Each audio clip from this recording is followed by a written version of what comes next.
Hi, I'm Meny. And I'm Kaisha Young. Welcome to the Monday Night Roar. Thanks for tuning in. We have your latest news, entertainment, and sports. All that and more coming up on the Monday Night Roar.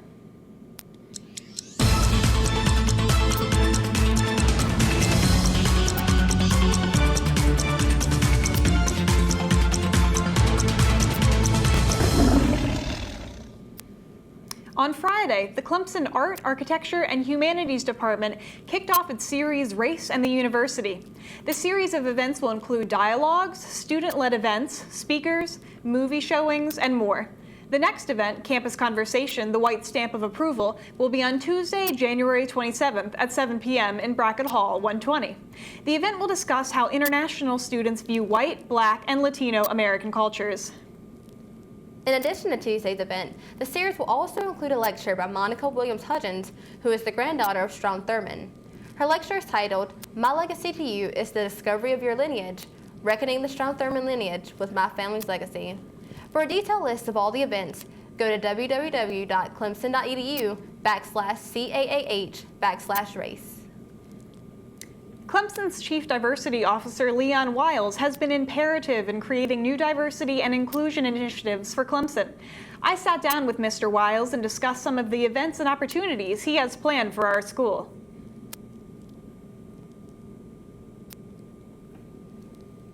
The Clemson administration is working hard to create new diversity and inclusion initiatives. I talked to Chief Diversity Officer Leon Wiles today about some current initiatives and what he's looking forward to in the future. I'm Meny with what's happening inside Clemson here with your Inside Scoop. This is, we've recognized that in order to make some changes in what we do and how effective and impactful some of our initiatives are, that really requires all segments of the community sitting down and discussing and sharing their perspectives on what works and what doesn't work and what can work better. Starting on January 28th, Clemson will host a new series of student dialogues thanks to Mr. Wiles and Interim Vice President Almeda Jacks. She and I are working to coordinate a number of student dialogues, and what our hope is that we can get minority and majority students together in a room to talk about their experience at Clemson, to talk about how they can, one, get to know each other and to respect each other's cultures and differences. We also discussed the Diversity and Inclusion Excellence Fund. Faculty, staff, and students can apply for up to $5,000 to create an innovative program. The fund has been going strong for 6 years now. Currently, we have funded about 30 programs that faculty have applied for, students have applied for, and administrators have applied for.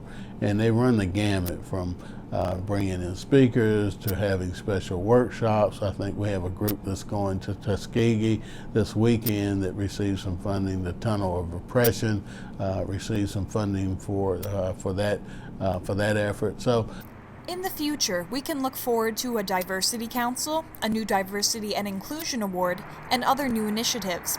At the end of our talk, Mr. Wiles wanted to emphasize the importance of student, faculty, and staff involvement. And so we want to hear all voices, students, faculty, staff.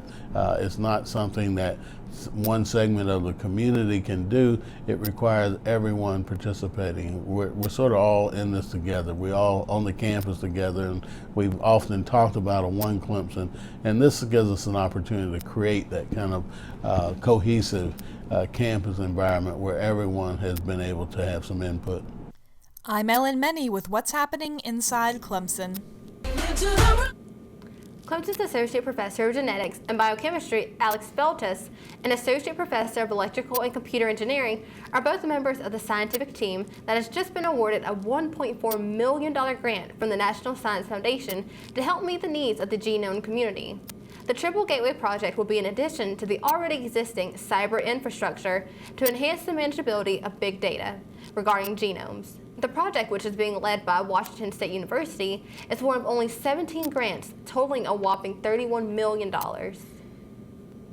Clemson University's Brooks Center for Performing Arts is ready to take its students around the world in 28 days. The center will host a series of events that have origins from various countries. They've already begun announcing the lineup. An all-male a cappella group known as Chanticleer will dazzle audiences with its gypsy rhymes on February 2nd.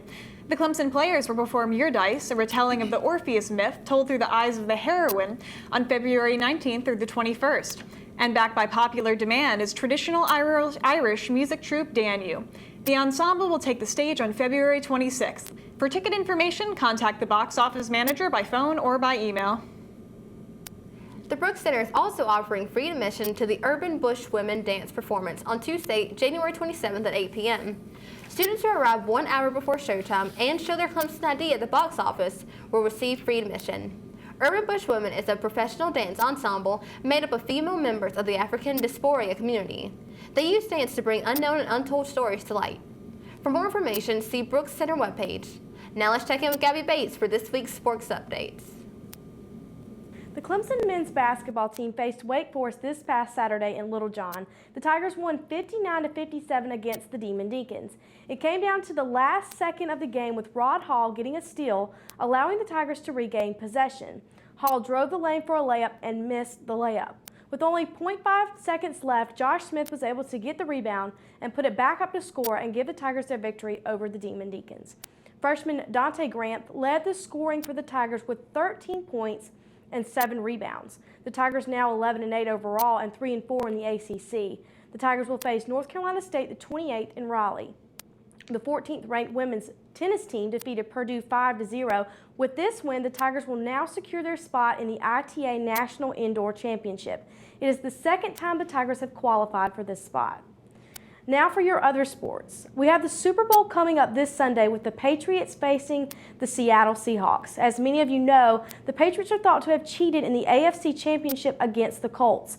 The NFL discovered that 11 out of the 12 balls that were used were deflated by 2 pounds. This could have possibly been an advantage to Tom Brady, considering it was raining.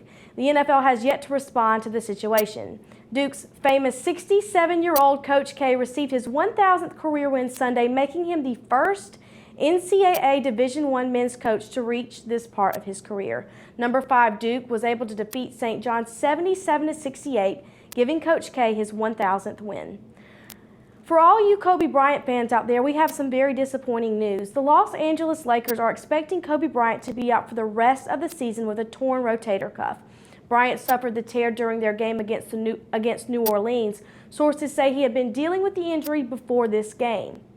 Bryant had been averaging 35.3 points during their last 27 games. For more sports news, tune in every Wednesday at 8 to watch Sports Talk, where we discuss and debate your favorite sports. That's all I have for your sports. Now back to you guys. Thanks, Gabby. In national news, 2 passenger planes had to be grounded on Saturday after Twitter user King Zordic tweeted that there was a bomb on a flight from Portland to Atlanta. After communicating with the official Delta Twitter account, both flights were escorted by a fighter jet to Atlanta's Hartsfield-Jackson International Airport. Both airplanes were searched, but nothing suspicious was found. The King Zordic Twitter account has since been suspended. 4-year-old Khalees Manning is being called a hero in Michigan for calling 911 for her 9-month pregnant epileptic mother. Early Wednesday morning, the child's mother, Centuria Manning, fell to the floor in the middle of a seizure. Manning says she and her daughter have practiced what to do in case of an emergency many times before. I taught her the address and my full name and things like that, and how to dial 911, Manning says. Young Khalees rushed to the phone and calmly told the dispatcher her mom needed help.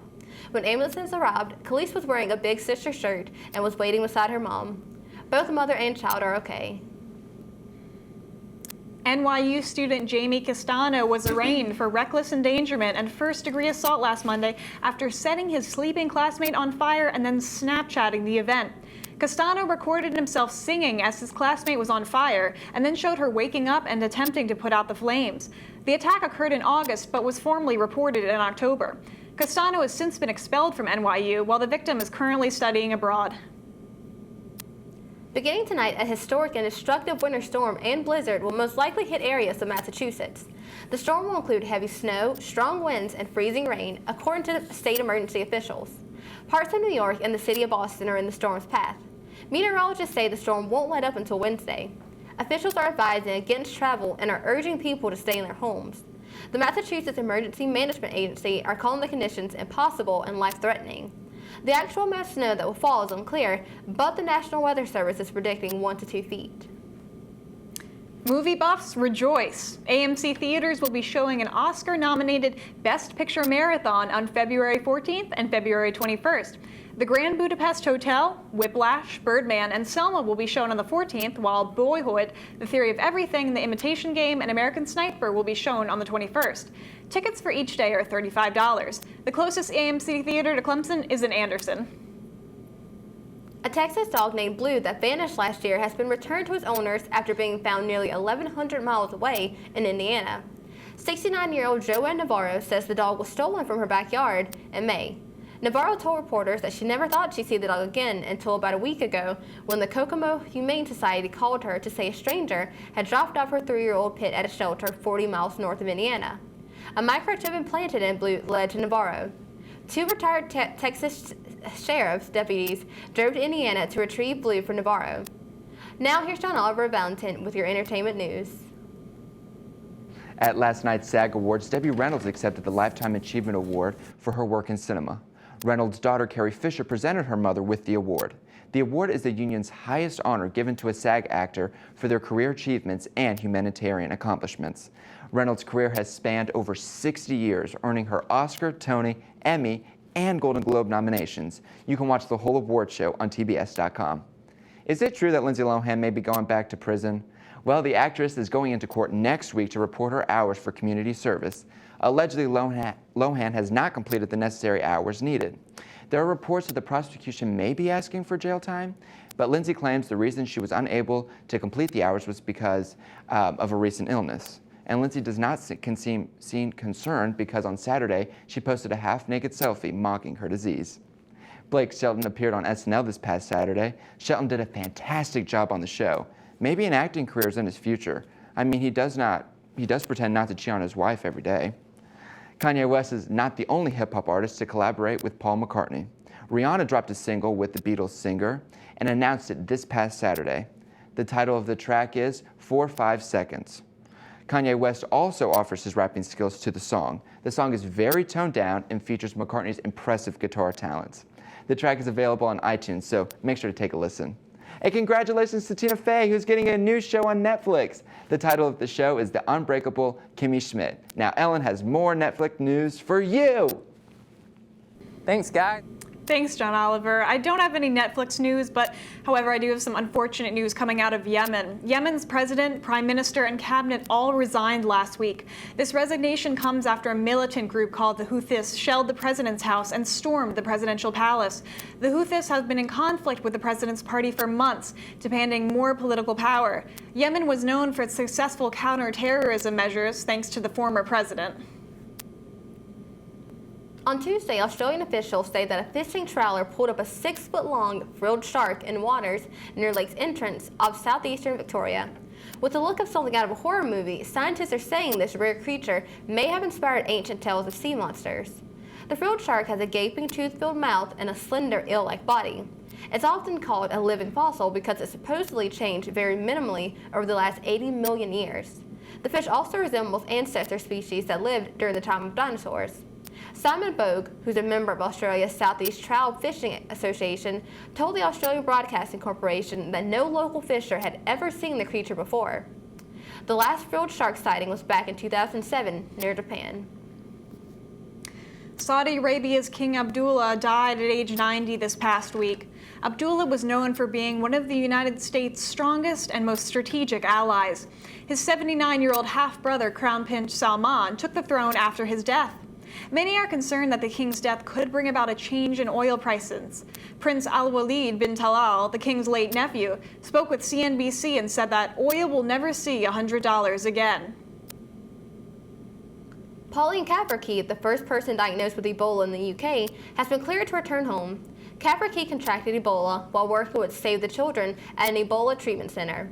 She reportedly felt ill after returning to Britain.